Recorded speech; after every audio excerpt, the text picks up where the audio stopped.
அத்தக்குவா என்பது நம்முடைய உள்ளங்களால் நாம் செய்ய வேண்டிய மிக முக்கியமான ஒரு அமலாகும். புகாரி முஸ்லிமிலே பதிவு செய்யப்பட்டிருக்கிற ஒரு ஹதீஸிலே நபிகள் நாயகம் ஸல்லல்லாஹு அலைஹி வஸல்லம் அவர்கள் தன்னுடைய நெஞ்சை சுட்டிக்காட்டி 3 தடவைகள் இவ்வாறு சுட்டிக்காட்டி அத்தக்குவா ஹாஹுனா, அத்தக்குவா ஹாஹுனா, அத்தக்குவா ஹாஹுனா என்று சொன்னார்கள். தக்குவா என்பது இங்கே தக்குவா என்பது இங்கே இருக்க வேண்டும், இங்கே இருக்க வேண்டும் என்று சொன்னார்கள். அதாவது உள்ளத்தால் செய்ய வேண்டிய, உள்ளத்தில் ஏற்பட வேண்டிய ஒரு அமல்தான் தக்குவா என்பதை நபி ஸல்லல்லாஹு அலைஹி வஸல்லம் அவர்கள் இந்த ஹதீஸிலே உணர்த்துகிறார்கள். உண்மையிலேயே அன்புள்ள சகோதர சகோதரிகளே, ஒரு அடியான் மறுமைக்காக தேடக்கூடிய அமல்களிலே மிக முக்கியமான அமலாக இந்த தக்குவா அடையாளப்படுத்தப்பட்டிருக்கிறது. சூரத்துல் பக்கரா 197வது வசனத்தில் அல்லாஹு தஆலா சொல்லும்போது வதஸவ்வது ஃபஇன்ன கைர ஸாதி தக்வா வத்தகூனி யா உலில் அல்பாப் என்று சொல்கிறார். அதாவது நீங்கள் உங்களுடைய மறுமை பயணத்திற்கு தேவையான ஏற்பாடுகளை பண்ணிக்கொள்ளுங்கள். அவ்வாறு மறுமை பயணத்திற்காக நீங்கள் செய்யக்கூடிய ஏற்பாடுகளில் மிக முக்கியமானது தக்குவாவாகும், மிக சிறந்தது தக்குவாவாகும் என்று அல்லாஹு தஆலா இந்த வசனத்திலே சொல்கிறார். அதே போல உண்மையிலேயே மனிதர்களில் மிக சிறந்தவர்கள் தக்குவா என்கிற இந்த அமலோடு வாழக்கூடியவர்கள் என்பதை சூரத்துல் ஹுஜராத் 13வது வசனத்தில் அல்லாஹு தஆலா சொல்கிறார். இன்ன அக்ரமக்கும் இந்தல்லாஹி அத்காக்கும். அல்லாஹ்விடத்தில் உங்களிலே மிக சிறந்தவர், கண்ணியமானவர் யாரென்றால் யாரிடத்தில் தக்குவா இருக்கிறதோ அவர்தான் என்று அல்லாஹு தஆலா இந்த வசனத்திலே சொல்லி காட்டுகிறார். எனவேதான் தக்குவாவை பரஸ்பரம் ஒருவருக்கொருவர் தக்குவாவுடைய விஷயத்தில் ஒத்துழைக்க வேண்டும் என்று சூரத்துல் மாஇதா 2வது வசனத்தில் அல்லாஹ் சொல்கிறான். வதஆவனு அலல் பிர்ரி வத்தக்வா. பிர்ரான விஷயங்களிலும், பிர் என்றால் நன்மை தரக்கூடிய அனைத்து விஷயங்களையும் குறிக்கும், பிர்ரான விஷயங்களிலும் தக்குவாவிலும் நீங்கள் பரஸ்பரம் ஒருவருக்கொருவர் ஒத்துழைப்பாக இருந்து கொள்ளுங்கள் என்று அல்லாஹு தஆலா வலியுறுத்துகிறார். உண்மையிலே அன்புள்ள சகோதர சகோதரிகளே, நாம் நம்முடைய உள்ளத்தால் செய்ய வேண்டிய இந்த தக்குவா என்கிற அமல் பற்றி ஓரளவு அறிவு நமக்கு இருந்தாலும் அது பற்றிய பூரணமான தெளிவு நிறைய பேருக்கு கிடையாது. ஏனென்றால் பொதுவாக தக்குவா என்பதை இறையச்சம் என்று மட்டுமே மொழிபெயர்த்து கொண்டிருப்பதை நாம் பார்க்கிறோம். தக்குவா என்றால் அல்லாஹ்வை அஞ்சுவது என்று மட்டும் நினைக்கிறோம். ஆனால் தக்குவா என்பதை பொறுத்தவரையில் இதற்கு பல்வேறு வரைவிலக்கணங்கள் இஸ்லாமிய அறிஞர்களால் முன்வைக்கப்பட்டிருப்பதை நாம் காணலாம். அரபு மொழியிலே தக்குவா என்பதை குறிப்பிடும்போது லிசானுல் அரப் என்கிற அகராதியிலே, டிக்ஷனரியிலே அஸ்லு தக்குவா ஃபில் லுகா கில்லத்துல் கலாம், குறைவாக பேசுவதுதான் தக்குவா என்று சொல்கிறார்கள். அதாவது அரபு மொழியில் தக்குவா என்றால் குறைவாக பேசுவது. அதுபோல எச்சரிக்கையாக கவனமாக இருப்பதையும் அரபு மொழியிலே தக்குவா என்று சொல்வார்கள். இஸ்லாமிய வழக்கிலே குர்ஆனிலும் சுன்னாவிலும் பயன்படுத்தப்படக்கூடிய இந்த தக்குவா என்கிற வார்த்தைக்கு உலமாக்கள் பல்வேறு வரைவிலக்கணங்கள் சொல்வதை நாம் பார்க்கலாம். உதாரணமாக இப்னு தைமியா ரஹிமஹுல்லா சொல்லும்போது அத்தக்குவா ஃபிஅலு மா அமரல்லாஹு பிஹி வ தர்கு மா நஹல்லாஹு அன்ஹு என்று சொல்கிறார்கள். அதாவது தக்குவா என்றால் அல்லாஹ் ஏவியதை செய்வதும் தடுத்தவற்றை விட்டுவிடுவதுமாகும் என்று அவர் சொல்கிறார். அதே போல அவருடைய மாணவர் இமாம் இப்னுல் கையிம் ரஹிமஹுல்லா அவர்கள் சொல்லும்போது அம்மத் தக்வா ஃபஹகீகத்துஹா அல் அமலு பிதாஅத்தில்லாஹ் ஈமானன் வஹ்திசாபா அம்ரன் வனஹியா. அதாவது தக்வா என்றால் அதனுடைய உண்மையான வடிவம் ஈமானோடும் அல்லாஹ்விடத்தில் கூலி எதிர்பார்த்த நிலையிலும் அல்லாஹுக்கு கட்டுப்பட்டு நடப்பது, அவன் ஏவியவற்றை எடுத்து நடப்பது, விலக்கியவைகளை தவிர்ந்து கொள்வதுதான் என்று சொல்கிறார்கள். அதே போல இமாம் தல்க் இப்னு ஹபீப் ரஹிமஹுல்லா என்கிற அறிஞர் சொல்லும் போது, அன் தஅமல பிதாஅத்தில்லாஹ் அலா நூரின் மினல்லாஹ் தர்ஜு ஸவாபல்லாஹ் வ அன் தத்ருக மஅசியத்தல்லாஹ் அலா நூரின் மினல்லாஹ் தகாஃபு இகாபல்லாஹ் என்று சொல்கிறார்கள். அதாவது அல்லாஹுடைய ஒளியை கொண்டு அவனுடைய கூலியை எதிர்பார்த்த நிலையில் அவனுக்கு கட்டுப்படுவதும், அல்லாஹுடைய ஒளியை கொண்டு அவனுடைய தண்டனைக்கு பயந்து அவன் தடுத்தவற்றை தவிர்ந்து கொள்வதும் தக்வா என்று சொல்கிறார்கள். அதே போல இப்னு ரஜப் அல் ஹம்பலி ரஹிமஹுல்லா அவர்கள் சொல்லும்போது, தக்வா என்றால் ஐ யஜஅல் அல் அப்து பைனஹு வ பைன மா யகாஃபுஹு வ யஹ்தருஹு விகாயா தகீஹி மின்ஹு. ஒரு அடியான் தனக்கும் அவன் பயப்படக்கூடிய ஏனைய காரியங்களுக்கும் இடையில் ஒரு திரையை ஏற்படுத்துவதுதான் தக்வா என்று சொல்கிறார்கள். இமாம் இப்னு கஸீர் ரஹிமஹுல்லா அவர்கள் தக்வா என்பதற்கு இஸ்முன் ஜாமிஉன் லிஃபிஇலி த்தாஆத் வ தர்கில் முன்கராத், அதாவது வழிபாடுகள் அனைத்தையும் குறிக்கக்கூடிய, அதே போல தடுக்கப்பட்ட அனைத்தையும் விடுவதை வலியுறுத்தக்கூடியதெல்லாம் தக்வா என்று சொல்கிறார்கள். இவ்வாறு அன்புள்ள சகோதர சகோதரிகளே, பல்வேறு விதமான வரைவிலக்கணங்களை இஸ்லாமிய அறிஞர்கள் குறிப்பிடுவதை நாம் கவனிக்க வேண்டும். உமர் இப்னுல் ஹத்தாப் ரதியல்லாஹு அன்ஹு அவர்கள் உபை இப்னு கஅப் ரதியல்லாஹு அன்ஹு அவர்களிடம் தக்வாவை பற்றி கேட்டபோது, உபை இப்னு கஅப் ரதியல்லாஹு அன்ஹு அவர்கள் சொல்லுகிறார்கள், முட்கள், அதாவது முள்ளும் கல்லும் நிறைந்த ஒரு பாதையால் நீங்கள் நடந்தால் எப்படி நடந்து செல்வீர்கள் என்று கேட்டபோது அவர் சொல்லுகிறார், அந்த முள்ளுகள் என்னுடைய ஆடையிலே பட்டு விடாமல் மிக கவனமாக நான் நடந்து செல்வேன் என்று சொன்னபோது உபை இப்னு கஅப் ரலியல்லாஹு அன்ஹு அவர்கள் சொன்னார்கள், அதுதான் தக்வா என்று சொன்னார்கள். எனவே அன்புள்ள சகோதர சகோதரிகளே, தக்வா என்றால் சுருக்கமாக இந்த வரைவிலக்கணத்திலிருந்து நாம் புரிந்து கொள்ளக்கூடியது, அல்லாஹ் ஏவியவற்றை எடுத்து நடப்பதும் அல்லாஹ் தடுத்தவற்றை தவிர்ந்து கொள்வதும் அதற்குரிய மனோபக்குவத்தை நாம் பெற்றிருப்பதுதான் தக்வா என்பதை இங்கே நாம் உணர்ந்து கொள்ளலாம். குர்ஆனை பொறுத்தவரையில் தக்வா என்கிற சொல்லை 3 அர்த்தங்களில் பயன்படுத்துவதாக ஷேக் சாலிஹ் அல் முனஜ்ஜித் ஹஃபிதஹுல்லா அவர்கள் சொல்கிறார்கள். குர்ஆனில் தக்வா என்கிற சொல் 3 அர்த்தங்களிலே பயன்படுத்தப்பட்டிருக்கிறது. ஒன்று அல் ஹஷ்யத்து வல் ஹைபா, அதாவது அச்சம், பயம் என்கிற அர்த்தத்தில் பயன்படுத்தப்பட்டிருக்கிறது. இதற்கு ஆதாரமாக சூரத்துல் பக்கராவினுடைய 41வது வசனம், சூரத்துல் பக்கராவினுடைய 281வது வசனம், சூரத்துல் இன்சானுடைய 7வது வசனம் ஆகிய வசனங்கள் இடம்பெறுவதாக ஷேக் அவர்கள் குறிப்பிடுகிறார்கள். இது போன்று இன்னும் பல வசனங்கள். அதே போல 2வது அர்த்தம், குர்ஆனிலே தக்வா என்கிற சொல்லுக்கான 2வது அர்த்தம் அத்தாஅத்து வல் இபாதா, வழிபடுவது, வணக்கம் செய்வது. இதை பொறுத்தவரையில் அல்லாஹு தஆலா சூரத்து ஆலு இம்ரான் 102வது வசனத்தில் குறிப்பிடுவதாக ஷேக் அவர்கள் சுட்டிக்காட்டுகிறார்கள். 3வது அர்த்தம் அத்தனஸ்ஸுஹு அனித் துனூப், பாவங்களிலிருந்து ஒதுங்கி இருப்பது. இதை பற்றி சூரத்து நூர் 52வது வசனத்தில் அல்லாஹு தஆலா சொல்வதாக ஷேக் முனஜ்ஜித் அவர்கள் குறிப்பிடுகிறார்கள்.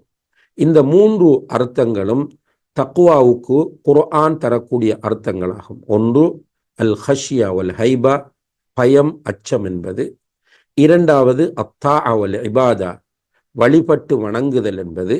3வது தனஸ்ஸுஹு அனித் துனூப், பாவங்களிலிருந்து நீங்கி இருப்பது என்பதாகும். அன்புள்ள சகோதர சகோதரிகள், இந்த கருத்துக்களை தரக்கூடிய இந்த தக்வா பிரதானமாக நம்முடைய உள்ளத்தை மையப்படுத்திய ஒரு அமலாக காணப்படுகிறது என்பதை நாம் காண வேண்டும். இந்த தக்வாவை அல்லாஹு தஆலா இந்த உலகத்தில் வந்த அனைவருக்கும் வலியுறுத்தி இருக்கிறார்.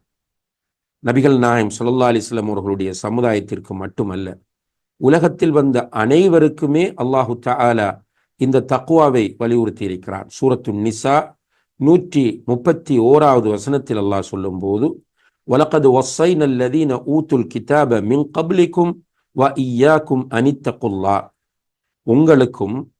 உங்களுக்கு முன்னால் வேதம் கொடுக்கப்பட்ட அனைவருக்கும் நாம் செய்த வசியத் இத்தகுல்லாஹ், அல்லாஹுவை தக்வா செய்து கொள்ளுங்கள் என்கிற வசியத்தாகும் என்று அல்லாஹ் இந்த வசனத்திலே சொல்கிறார். இமாம் குர்துபி ரஹிமஹுல்லா அவர்கள் சொல்லும்போது, அல் அம்ரு பித் தக்வா கான ஆம்மன் லி ஜமீஇல் உமம், தக்வாவை கடைபிடிக்க வேண்டும் என்கிற கட்டளை அனைத்து சமுதாயத்திற்கும் பொதுவாக இருந்தது என்று அவர்கள் தன்னுடைய தப்சீரிலே குறிப்பிடுகிறார்கள். இவ்வாறு தக்வா என்பது எல்லா சமுதாயங்களுக்கும் வலியுறுத்தப்பட்ட ஒன்றாக இருக்கிறது.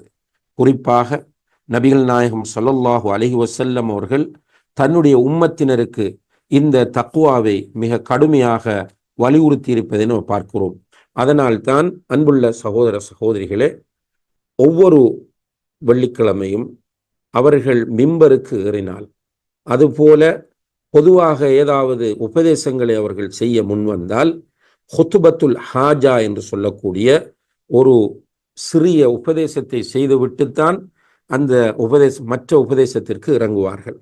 இந்த ஹுத்பத்துல் ஹாஜா என்பது பெரும்பாலும் இந்த குர்ஆன் சுன்னா அடிப்படையில் உள்ள பள்ளிவாசல்களுக்கு நீங்கள் போனால், அல்லது அரபு நாடுகளிலே இருக்கிற மஸ்ஜிதுகளுக்கு ஹுத்பாவுக்கு போனால் அதை செவிமடுக்க முடியும்.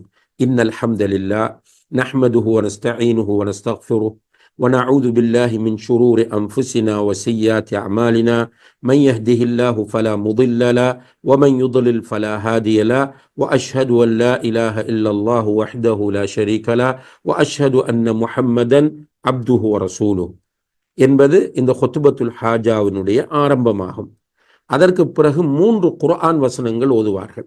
ஒன்று, யா அய்யுஹல்லதீன ஆமனுத்தகுல்லாஹ ஹக்க துகாத்திஹ் வலா தமூதுன்ன இல்லா வ அன்தும் முஸ்லிமூன் என்கிற குர்ஆன் வசனம். இந்த வசனத்தில் அல்லாஹு தஆலா தக்வாவை வலியுறுத்துகிறார். அதே போல 2வது வசனம், யா அய்யுஹன் நாசு தக்கு ரப்பகுமுல்லதி கலகக்கும் வல்லதீன மின் கப்லிக்கும் லஅல்லக்கும் தத்தகூன் என்பது. யா அய்யுஹன் நாசு தக்கு ரப்பகுமுல்லதி கலகக்கும் மின் நஃப்ஸின் வாஹிதா என்று வரக்கூடிய சூரத்து நிசாவினுடைய வசனம். அதிலும் அல்லாஹு தஆலா தக்வாவை வலியுறுத்துகிறார். 3வது வசனம், யா அய்யுஹல்லதீன ஆமனுத்தகுல்லாஹ வகூலு கௌலன் சதீதா என்கிற வசனம். அதுவும் தக்வாவை வலியுறுத்துகிறது. எனவே இந்த 3 வசனங்களையும் ஒவ்வொரு வெள்ளிக்கிழமையிலும் மிம்பரில் வைத்து அல்லாஹுடைய தூதர் ஸல்லல்லாஹு அலைஹி வஸல்லம் அவர்கள் சொல்லுவார்கள். எனவே இந்த செய்தியை அடிப்படையாக வைத்து உலமாக்கள் சொல்லுகிறார்கள், ஒரு ஹத்தீப், வெள்ளிக்கிழமை ஹுத்பா ஓதக்கூடிய ஒரு ஹத்தீப் இந்த தக்வாவை வலியுறுத்துவது ஹுத்பாவினுடைய மிக முக்கியமான ஒரு அம்சமாகும் என்று சொல்லி காட்டுகிறார்கள். எனவே அன்புள்ள சகோதர சகோதரிகளே, உண்மையிலேயே தக்வா என்பது மிக கடுமையாக வலியுறுத்தப்பட்ட ஒரு இபாதத்தாகும், ஒரு அமலாகும். ஏனென்றால் தக்வா உள்ளவர்கள்தான் அல்லாஹுடைய நேசர்களாக இருப்பார்கள். நம்ம சொல்லுகிறோமே அவுலியாக்கள் என்று. அவுலியாக்கள் யார் என்றால் உண்மையிலே தக்வா உள்ளவர்கள்தான். சூரா யூனுஸ் என்கிற அத்தியாயத்தில் 62, 63வது வசனங்களில் அல்லாஹ் இவ்வாறு சொல்கிறான், அலா இன்ன அவுலியா அல்லாஹ் லா ஹவுஃபுன் அலைஹிம் வலாஹும் யஹ்ஸனூன். அறிந்து கொள்ளுங்கள், அவுலியாக்களுக்கு, அல்லாஹுடைய நேசர்களுக்கு பயமும் இல்லை, அவர்கள் கவலைப்படுவதும் இல்லை. அல்லதீன ஆமனு வகானு யத்தகூன். அவுலியாக்கள் என்றால் யார் என்றால், அவர்கள் அல்லாஹுவை ஈமான் கொண்டு தக்குவாவோடு வாழக்கூடியவர்கள் என்று அல்லாஹ் சொல்லி காட்டுகிறார். இப்போ உண்மையிலே அவுலியாக்கள் என்பவர்கள் ஈமான் கொண்ட பிறகு தக்குவாவோடு யாரெல்லாம் வாழுகிறார்களோ அவர்களெல்லாம் அவுலியாக்கள் தான். அதே போல சூரத்துல் ஜாசியா 19வது வசனத்தில் அல்லாஹ் சொல்லும்போது, வல்லாஹு வலியுல் முத்தகீன், தக்குவா உள்ளவர்களுக்கு அல்லாஹ் நேசனாக இருக்கிறான் என்று சொல்லி காட்டுகிறான். வலி என்ற சொல் நேசன் என்ற கருத்தை கொடுக்கும். வலியுல்லா என்றால் அல்லாஹுடைய நேசன். இதனுடைய பன்மைதான் அவுலியா, அவுலியா உல்லா என்று சொல்வது. இப்போ அவுலியா என்கிற வார்த்தையை ஒரு மாயையாக நம்முடைய சமுதாயத்தில் மாற்றி வைத்திருக்கிறார்கள். சில இடங்களிலே போனால் தொழாதவர்கள் அவுலியாக்களாக ஆக்கப்பட்டிருக்கிறார்கள். பெரும்பாவங்கள், போதை வஸ்துக்கள் உட்கொள்வது, பெண்களுடைய விஷயத்தில் பேணுதல் இல்லாமல் இருப்பது போன்ற காரியங்களில் ஈடுபட்டவர்களும் அவுலியாக்கள் என்று ஆக்கப்பட்டிருப்பதை பார்க்கிறோம். சில இடங்களுக்கு போனால் சில கபறுகள் இருக்கின்றன, அது அவுலியாக்களுடைய கபறுகள் என்று சொல்வார்கள். விசாரித்து தன்னுடைய வரலாற்றை பார்த்தால் அந்த வரலாறு, அன்புள்ள சகோதர சகோதரிகளே, ஒரு மிருகத்தினுடைய வரலாறாக இருக்கிறது. அந்த இடம் ஒரு மிருகம் புதைக்கப்பட்ட ஒரு இடமாக இருக்கும். இவ்வாறு அவுலியா என்கிற ஒரு புனிதமான விஷயத்தை ஒரு மாயையாக, ஒரு குழப்பமாக மாற்றி இருப்பதை நாம் காணக்கூடியதாக இருக்கிறது. எனவே அன்புள்ள சகோதர சகோதரிகளே, உண்மையிலே அவுலியாக்கள் என்பவர்கள் யார் என்றால் ஈமான் கொள்ள வேண்டும். அல்லாஹுவை ஈமான் கொள்ள வேண்டிய சரியான முறையில் ஈமான் கொள்வது, அதே போல ஈமான் கொள்ள வேண்டிய ஏனைய 6 அம்சங்களையும் ஈமான் கொள்வது. ஈமான் கொண்ட பிறகு யாரெல்லாம் தக்குவாவோடு வாழ்கிறார்களோ அவர்கள்தான் அவுலியாக்கள் என்பதை அல்லாஹ் ஜல்ல ஷானஹு தஆலா சொல்லி காட்டுகிறார். அதுபோல சூரத்துல் அன்ஃபால் 34வது வசனத்திலும் இதை அல்லாஹ் சொல்லுகிறான். இன் அவுலியாஉஹு இல்லல் முத்தகூன், அல்லாஹுடைய வலிகள், அவுலியாக்கள் யாரென்றால் முத்தகீன்களை தவிர வேறு யாரும் இல்லை. முத்தகீன் என்றால் தக்குவா உள்ளவர்களை தவிர வேறு யாரும் இல்லை. இமாம் சாதி ரஹிமஹுல்லா அவர்கள் சொல்லுகிறார்கள், ஃபகுல்லு மன் கான முஃமினன் தகியன் கான லில்லாஹி தஆலா வலியன், யாரெல்லாம் முஃமினாகவும் தக்குவா உள்ளவராகவும் இருக்கிறாரோ அவர் அல்லாஹுடைய வலியாக இருப்பார் என்று தன்னுடைய தப்சீரிலே ஷேக் நாசிர் அஸ்-சாதி ரஹிமஹுல்லா அவர்கள் சொல்லி காட்டுகிறார்கள். எனவே தக்குவாதான் ஒருவரை அவுலியாக்களில் ஒருவராக மாற்றுகிற மிக முக்கியமான அம்சமாகும். எனவே இந்த தக்குவாவை நம்முடைய உள்ளத்தில் வளர்த்து கொள்வதற்கு நாம் ஒவ்வொருவரும் முயற்சி செய்ய வேண்டும். இதற்கு முதலாவதாக அல்லாஹ்விடத்தில் நாம் துஆ கேட்க வேண்டும். குறிப்பாக நபிகள் நாயகம் ஸல்லல்லாஹு அலைஹி வஸல்லம் அவர்கள் கற்றுத்தந்த சில துஆக்கள் இருக்கின்றன, அடிக்கடி நாம் கேள்விப்படக்கூடியது. அதிலே ஒன்று சஹீஹ் முஸ்லிமிலே வரக்கூடிய துஆ, அல்லாஹும்ம இன்னி அஸ்அலுகல் ஹுதா வத்துகா வல் அஃபாஃப வல் கினா. அல்லாஹும்ம இன்னி அஸ்அலுகல் ஹுதா வத்துகா வல் அஃபாஃப வல் கினா. இதிலே அல்லாஹும்ம இன்னி அஸ்அலுகல் ஹுதா, யா அல்லாஹ் உன்னிடத்திலே ஹுதா என்கிற நேர்வழியை கேட்கிறேன், வத்துகா தக்வாவை கேட்கிறேன், வல் அஃபாஃப ஹராம்களிலிருந்து பேணுதலாக இருக்கிற அந்த நிலையை கேட்கிறேன், வல் கினா போதும் என்ற அந்த பக்குவத்தை கேட்கிறேன் என்று நபி ஸல்லல்லாஹு அலைஹி வஸல்லம் அவர்கள் அல்லாஹ்விடம் துஆ செய்திருக்கிறார்கள். இந்த துஆவை கேட்பது. அதுபோல சஹீஹ் முஸ்லிமிலே பதிவு செய்யப்பட்ட இன்னும் ஒரு துஆ, அல்லாஹும்ம ஆதி நஃப்ஸி தக்வாஹா வ ஸக்கிஹா அன்த கைரு மன் ஸக்காஹா அன்த வலியுஹா வ மௌலாஹா என்கிற துஆ. அதுபோல அன்புள்ள சகோதர சகோதரிகளே, அல்லாஹுடைய அஸ்மா உல் ஹுஸ்னா என்கிற அழகிய திருநாமங்களையும் அல்லாஹுடைய சிஃபத்துகளையும் அதிகமாக படிக்கிற போது நம்மிடத்திலே தக்குவா வரும். குறிப்பாக அல்லாஹ் நம்மை அவதானித்து கொண்டிருக்கிறான், நம்மை பார்த்து கொண்டிருக்கிறான், நம்மை கண்காணித்து கொண்டிருக்கிறான், நமக்கு நெருக்கமாக இருக்கிறான் என்பதை நாம் எண்ணும் போது, நினைத்து பார்க்கும் போது தக்குவா நம்மிடத்தில் அதிகமாக வளரும். அதே போல அவுன் பின் அப்துல்லா ரஹிமஹுல்லா என்கிற அறிஞர் சொல்கிறார், தக்குவா நம்முடைய உள்ளத்தில் வர வேண்டும் என்றால் ஹுஸ்னு நிய்யா, நம்முடைய நீயத்தை நாம் சீர் செய்ய வேண்டும் என்று சொல்கிறார். தான் இஹ்லாஸ். அடுத்ததாக நம்முடைய உள்ளத்தை அதிகமாக சுய பரிசோதனை செய்வது, முஹாசபத்துன் நஃப்ஸ், உள்ளத்தை சுய பரிசோதனை செய்வது நம்முடைய உள்ளத்தில் தக்குவாவை வளர்க்கும். இதை பற்றி ஹாரிஸ் இப்னு அஸத் அல் முஹாசிபி ரஹிமஹுல்லா அவர்கள் சொல்லும் போது, அஸ்லு தக்குவா முஹாசபத்துன் நஃப்ஸ், தக்குவாவினுடைய அடிப்படையே உள்ளத்தை சுய பரிசோதனை செய்வது என்று சொல்லி காட்டுகிறார்கள். அதுபோல அன்புள்ள சகோதர சகோதரிகளே, நம்மிடத்தில் தக்குவா வர வேண்டும் என்றால் மார்க்கத்தை சரியாக நாம் கற்க வேண்டும். மார்க்க கல்விக்கு முக்கியத்துவம் தந்து நாம் படித்தால் தக்குவா வரும். இமாம் சிந்தி ரஹிமஹுல்லா அவர்கள் சொல்லும் போது, நத்தீஜத்துல் இல்மி ஹிய தக்குவா, கல்வியினுடைய பிரதிபலிப்பு, கல்வியினுடைய முடிவு தக்குவாவாகும் என்று சொல்கிறார். அதே போல அன்புள்ள சகோதர சகோதரிகளே, ஹலாலான விஷயங்களை நாம் பேணி ஹராமான விஷயங்களிலிருந்து நம்மை விடுவிக்கிற போதும் நம்முடைய உள்ளங்களில் தக்குவா அதிகமாக வளரும் என்பதை நாம் புரிந்து கொள்ள வேண்டும். எனவே இந்த தக்குவாவை நாம் நம்முடைய உள்ளத்திலே வளர்த்து கொள்ள முயற்சி செய்ய வேண்டும். இந்த தக்குவா நிச்சயமாக நம்முடைய உள்ளத்தில் ஏற்பட வேண்டிய ஒரு மாற்றம், உள்ளத்தால் செய்ய வேண்டிய ஒரு அமல் என்பதை நாம் புரிந்து கொண்டால் நிச்சயமாக தக்குவா உள்ளவர்களாக நாம் மாறலாம்.